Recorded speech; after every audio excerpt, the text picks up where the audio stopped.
Oke, baik. Bismillahirrahmanirrahim. Assalamualaikum warahmatullahi wabarakatuh. Kembali lagi ya bersama kami. Sekarang kita akan mempelajari tentang teks produksi. Prosedur teks. Teks produksi sih. Prosedur teks. Nah, jadi nanti di sini kita akan Kita kan sudah tahu nih selama ini prosedur teks itu bagaimana, terus fungsinya itu untuk apa, terus cara membuatnya itu seperti apa. Nah, seperti biasa, ada capaian pembelajaran yang harus kalian capai ketika selesai melakukan pembelajaran tentang teks prosedur atau prosedur teks. Nah, yang pertama, santri dapat memahami definisi teks prosedur. Lalu yang kedua, santri dapat memahami kapan harus menggunakan teks prosedur. Dan yang ketiga, santri dapat membuat teks prosedur. Oke. Nah, untuk definisinya sendiri, pada tahun 2020, si Theon itu menyatakan bahwasannya teks prosedur merupakan teks yang menjelaskan kegiatan yang harus dilakukan agar pembaca dapat memahami langkah yang tepat dan akurat dalam melakukan kegiatannya. Menurut Israni pada tahun 2023, teks prosedur merupakan teks yang menjelaskan bagaimana melakukan sesuatu dengan jelas. Keberadaan teks prosedur sangat diperlukan bagi siapa saja yang ingin menggunakan sesuatu dan melakukan sesuatu tugas tanpa mengetahui cara menggunakannya. Dalam KBBI sendiri, teks prosedur merupakan tahap kegiatan atau langkah untuk menyelesaikan kegiatan atau metode penyelesaian masalah. Nah, dari beberapa definisi yang menurut Theon, menurut Israni, menurut KBBI, ada lagi menurut Kemendikbud, tujuan teks prosedur adalah untuk menjelaskan apa yang perlu dilakukan agar pembaca atau pendengar mengikuti jalan yang benar ya untuk melakukan sesuatu atau menggunakannya. Jadi intinya mah di prosedur teks itu kalian akan belajar tentang teks yang nantinya intinya juknis, petunjuk teknis, bukan kayak step-stepnya untuk melakukan atau menggunakan sesuatu itu bagaimana. Kayak kalau kalian mau bikin mie, ngapain dulu? Nggak langsung nyemplungin kan? Nggak. Kayak misalkan ini dulu. Atau bikin kopi. Apakah langsung bikin kopi kan? Nggak. Kayak misalkan ngapain dulu. Nah itu seperti itu kurang lebihnya ya. Jadi teks prosedur itu nantinya kalian akan gunakan ketika ingin memberikan prosedur kepada seseorang atau memberikan arahan kepada seseorang itu bagaimana, seperti apa. Oke. Nah, ciri-ciri teks prosedur itu ada 5. Yang pertama, kalimat yang digunakan adalah kalimat imperatif atau kalimat perintah. Nanti ada contohnya, kita akan berikan contoh. Apa sih yang dimaksud dengan kalimat perintah? Ya biasanya saja kalian ketika mendengarkan kalimat perintah itu seperti apa. Misalkan, buanglah, gunakanlah, guntinglah, lemparlah. Nah, itu seperti itu. Kurang lebihnya kan kalau misalkan kata perintah kan kayak gitu ya. Lalu memuat panduan yang harus dilakukan. Apa aja yang harus dilakukan? Panduannya seperti apa? Contohnya bagaimana? Step by stepnya gimana? Langkah-langkahnya seperti apa? Gitu ya. Lalu menggunakan kata kerja aktif. Kata kerja aktif bukan pasif. Jadi guntinglah bungkusnya bagaimana, potong segala macam ya. Lalu menggunakan konjungsi atau kata hubung sebagai petunjuk urutan seperti pertama, kemudian, yang kedua, selanjutnya, dan sebagainya. Dan yang terakhir, yang kelima adalah memuat aturan dalam hal bahan dan kegiatan atau kegiatan. Ya, nanti kita akan lihat contohnya itu seperti apa sih gitu kan.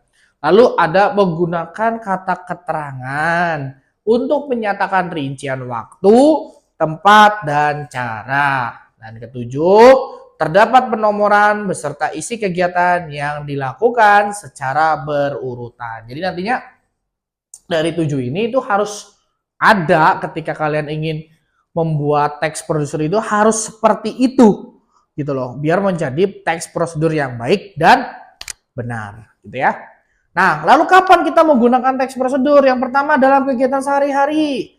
langkah-langkah memasak suatu hidangan bagaimana, gimana cara masak nasi goreng, gimana cara masak ayam bekakak atau ayam, bagaimana cara memasak seafood yang enak gitu kan. Jadi kayak yang bacanya pun kebayang enak gitu, seafood yang enak, terus kerang segala macam kan sedep ya. Gitu ya. Lalu ada yang kedua, panduan penggunaan. Nah, si teks prosedur ini digunakan untuk menjelaskan cara menggunakan, misalkan penggunaan contoh elektronik seperti cara mengoperasikan mesin cuci atau smartphone. Jadi kayak mesin cuci kan pencet tombol ini, pencet ini, gini gitu kan ya, kayak apa namanya, buku panduan. Kalau kalian beli HP itu kan ada buku panduan gitu yang kecil gitu kan, memang kalian nggak suka baca itu kalau misalkan dikasih juga. Lalu proses perbaikan atau pemeliharaan digunakan ketika memperbaiki barang seperti memperbaiki komputer atau kendaraan kayak mamang-mamang bengkel kan, itu kan kayak SOP-nya itu kan kayak apa dulu nih yang dicek ketika apa mau ganti oli misalkan, apa dulu yang dicek ketika mau servis gitu kan, gitu ya. Lalu kegiatan akademis dalam konteks sekolah, teks prosedur bisa digunakan untuk menjelaskan langkah-langkah dalam melakukan eksperimen di lab. Kayak mau bedah hewan gitu kan, langkah-langkahnya gimana, apakah hewan datang ambil bedah langsung mati gitu kan, enggak kan, kasih alkohol dulu, terus disayat kulitnya, terus nanti kulitnya dibuang, dagingnya diambil, dicuci segala macam seperti itu ya kurang dan lebihnya. Lalu yang kelima, untuk teks prosedur seperti SOP atau Standard Operating Procedure di tempat kerja yang menjelaskan prosedur kerja yang harus diikuti, kayak misalkan di kerjaan itu teks prosedurnya itu bagaimana gitu kan, terus apa namanya, harus ngapain aja sih di kerjaan itu tersebut ya. Next, yang keenam, pembuatan suatu produk dalam konteks kerajinan atau industri. Teks prosedur dapat memberikan langkah-langkah tentang membuat produk tertentu kayak kerajinan tangan atau makanan. Sebenarnya sih kayak teks prosedur itu ya kayak kalian ke masjid ya ada prosedurnya. Kalian apa namanya, berangkat haji ada prosedurnya. Itu salah satu prosedur-prosedur yang itu bisa dinamakan teks prosedur. Kenapa dinamakan teks prosedur? Kan karena ada nomor-nomornya juga. Jadi kayak langkah-langkahnya apa seperti itu tuh. Jadi ada apa namanya, kan tadi juga kan ada penomoran diisi dengan kegiatan. Nah, kita langsung ke contoh. Cara membuat lilin aromaterapi. Nah, lilin aromaterapi kan ini intinya apa namanya, openingnya, prolognya, penjelasannya misalkan. Nah, bahan-bahannya begini ya, lilin, nah ini langkah-langkahnya ini yang dinamakan teks prosedur gitu ya. Jadi kayak misalkan langkah-langkahnya apa. Terus kayak tadi kita menggunakan kalimat perintah, panaskan. Kalimat perintah untuk memanaskan si lilin gitu kan. Tambahkan, menambahkan, tuangkan, tuang. Terus tunggu beberapa saat, tunggu kan? Itu keluarkan, tempelin atau tempeli. Nah ini semuanya kan ini dengan penomoran, diisi dengan kegiatan, lalu ditambahkan kalimat perintah. Ya, gitu ya. Next. Tuh, tunggu hingga lilin mengeras kembali. Atau misalkan ada lagi contoh nih, cara mencuci tangan yang tepat menurut WHO, World Health Organization.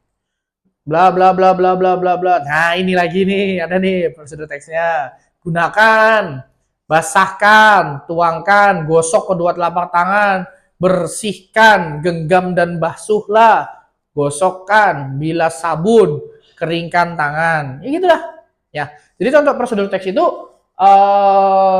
apa namanya? Diisi dengan langkah-langkah kegiatan atau langkah-langkah himbauan apapun itu, baik di sekolah, di masjid segala macam, agar apa? Untuk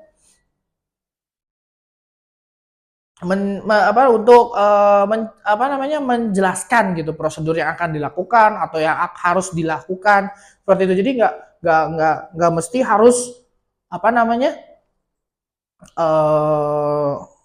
teks prosedur itu gimana harus sesuai dengan strukturnya gitu kan, kayak menggunakan kalimat perintah, menggunakan nomor, terus ada kegiatan-kegiatannya gitu kan.